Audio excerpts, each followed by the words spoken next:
I've never heard anything negative about this lady or anything. Welcome to Watch Mojo, and today we're looking at details concerning the killing of Ajike A.J. Chantrell Owens that Netflix's The Perfect Neighbor left out, as well as developments that have transpired since the documentary's release. There will be spoilers. Even in my questioning and the police report, I said I don't remember firing the gun. How the filmmakers got this footage. This documentary primarily relies on police body cam footage. Ma'am, can I talk to you real quick? Yes, ma'am. The filmmakers also utilize cell phone recordings, 911 calls, and surveillance videos from interrogations. At times, the audience can't believe what they're watching, not just due to the injustices taking place on screen, but also the fact that the filmmakers were permitted to use this footage. So, but you had already contacted 911. Yeah. Did they advise you that someone was responding? Yes, An officer they was did. responding? One might assume that such material will be off limits to the public, especially for theatrical exhibition. Owens' mother, Pamela Diaz, was granted access through the Freedom of Information Act, which allows unreleased government records to be disclosed upon request. According to director Geeta Gondabir, the raw clips were a mess when it came to them. Going through them all, though, Gondabir saw potential to tell Owens' story as a documentary. Just relax, ma'am. At this point, there's nothing we can do. The jury didn't spend much time deliberating. Following Owens' fatal shooting on June 2, 2023, neighbor Susan Lorincz was charged with manslaughter. The Perfect Neighbor doesn't dedicate much time to Lorinz's trial, although several brief clips are shown over the credits. Did you force her or threaten her in any way to get her to talk to you this second time on June 6th? No, sir. The six-person jury was entirely white, much to the disapproval of Owens' family. According to the Marion County Court Clerk's office, only 8 of the 70 potential jurors initially pulled were black. Despite not being the most diverse jury, they ultimately came back with a guilty verdict on August 16, 2024. We, the jury, find as to count 1 of the charge. The defendant is guilty of manslaughter. It didn't take long for them to arrive at this unanimous decision. The jury reportedly spent just over 2 hours deliberating before reaching their verdict, which led to Lorinz's 25-year prison sentence 3 months later.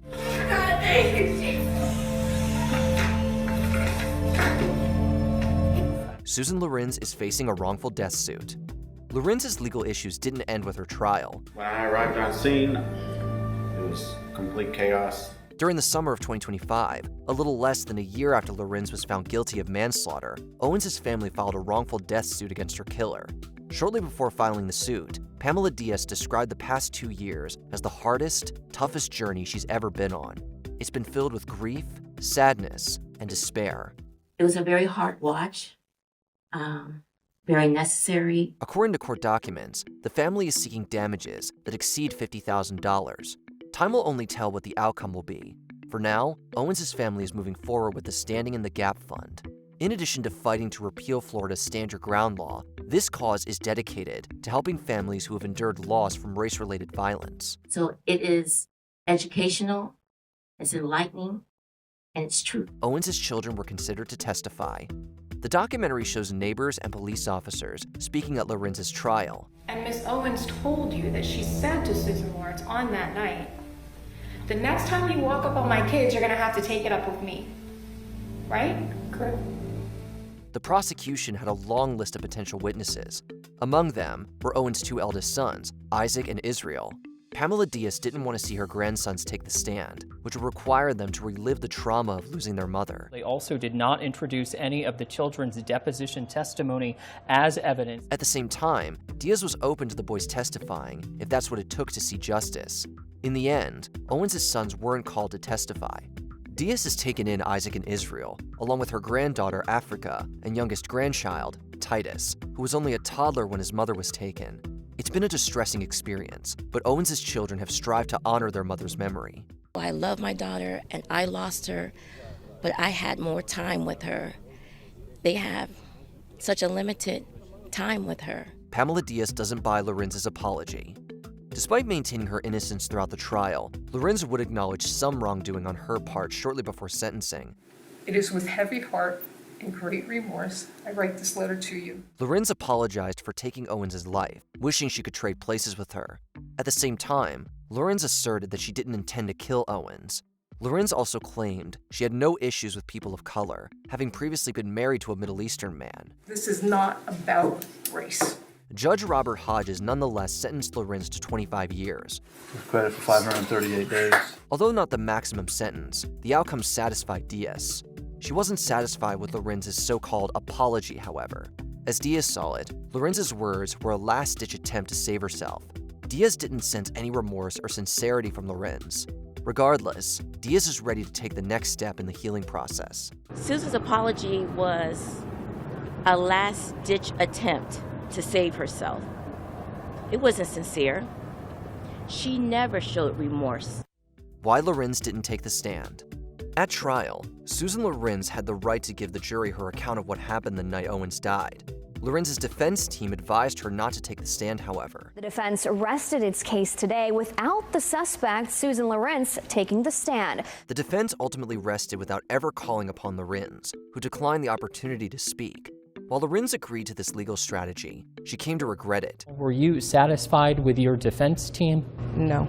If she could go back, Lorincz says that she would have testified, alleging that her door couldn't protect her from Owens. Although she believes that 2 other witnesses could have backed this claim up, Lorinz's credibility as a witness is questionable to say the least. Considering how Lorincz is seen advocating for herself in The Perfect Neighbor, it's hard to say if her testimony would have changed the jury's verdict. I, honest to God, thought she was going to kill me. And it was fear.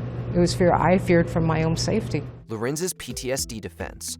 While the defense didn't have Lorincz testify, they did call multiple expert witnesses, which included a forensic technologist, a 3D forensic analyst, and a law enforcement trainer who discussed psychology, despite lacking such a license. Anxiety is caused by not necessarily the threat, but how you appraise the threat, and that's based on what you think your coping mechanisms are. Lorinz's sister also spoke, claiming that they were raised in an abusive household, surrounded by mental illness and substance use. Was your father physically strong? Yes, he was a sheetrocker, and he worked in, construction, so he was very strong. Another expert witness suggested that Lorincz could be living with post-traumatic stress disorder due to her upbringing. So it's very important to know that psychological trauma is deeply biological, and that trauma comes back sometimes not only as a memory, but as a reaction. The defense reiterated this at her sentencing, although the prosecution argued that PTSD wasn't the cause of the crime. While the judge agreed that Lorincz likely has PTSD, he didn't believe her mental health excused what he called very aggravated manslaughter. He added that Lorinc's actions were completely unnecessary. Ms. Lorincz was behind the door was locked. She had already called law enforcement, they were en route. The director's connection to Owens. Director Geeta Gondabir previously served as the editor on Spike Lee's Peabody, an Emmy Award-winning documentary, If God is Willing and the Creek Don't Rise. We all know there's blood in that BPR. Gondabir went on to direct multiple documentary projects, including The Perfect Neighbor. This feature was especially personal for Gondabir, whose sister-in-law, Kim, was best friends with Owens. Upon learning of Owens' death, Gondabir flew to Florida and started filming. And so when this happened, we immediately got a phone call about the fact that Ajike had been murdered. She didn't set out to make a documentary. Gondabir was merely shooting footage to raise media attention in case Lorincz walked free. When Owens' family acquired the body cam footage, it was purely for legal purposes. It wasn't until after going through the footage that Gondabir got the idea to make this documentary, with Owens' family giving their blessing. Ajike losing her life is not just a story of tragedy. It's not a story of sadness or trauma. It is an opportunity for real hope, change. Ajike Chantrell Owens' life. While the film explores Owens' tragic death in great detail, only so much time is dedicated to her upbringing or personal life. She had love. She had compassion. Owens was born in 1988, growing up to attend the College of Central Florida and Hillsborough State College. She was the single mother of 4 children, balancing parenting with being the head guest department manager at a McDonald's. Despite having to work, Owens still found time to take her son to football practice and support her daughter at cheerleading. She didn't just kill someone, she killed someone's mom. She not only left behind her children and mother, but also a brother, godparents, extended family, and friends. Owens is remembered as a community leader, a devoted Christian, and a selfless mentor whose lack of resources didn't prevent her from giving. She chose you over her. That's what mothers do. Before we continue, be sure to subscribe to our channel and ring the bell to get notified about our latest videos. You have the option to be notified for occasional videos or all of them. If you're on your phone, make sure you go into your settings and switch on notifications. Susan Lorincz's interview after sentencing. In September 2025, 9 months after The Perfect Stranger premiered in Sundance, and almost a year after she was found guilty, Lorincz sat down to speak with ABC affiliate WCJB. So as someone of faith, how did you end up here? Bad. A very unfortunate series of events. The interview was conducted at South Florida's Homestead Correctional Institution, where Lorincz alleged that the neighborhood kids had once threatened to set her on fire and that Owens had threatened her life. I said she was pounding on my door, she was threatening to kill me. Lorincz claimed she wasn't capable of manslaughter, despite acknowledging that she did kill somebody. While Lorincz has written letters to Owens' family, they haven't been sent. Have you sent it to them? I don't know if I can. Lorincz says she has no animosity towards Owens, but she is pursuing an appeal that the public defender wants no part of. Assuming the appeal doesn't go anywhere, Lorincz won't be released until April 8th, 2048. You might be in your mid-80s before you leave here, or you might not leave here at all. How have you reconciled that? Day by day. Did you watch The Perfect Neighbor? Let us know in the comments.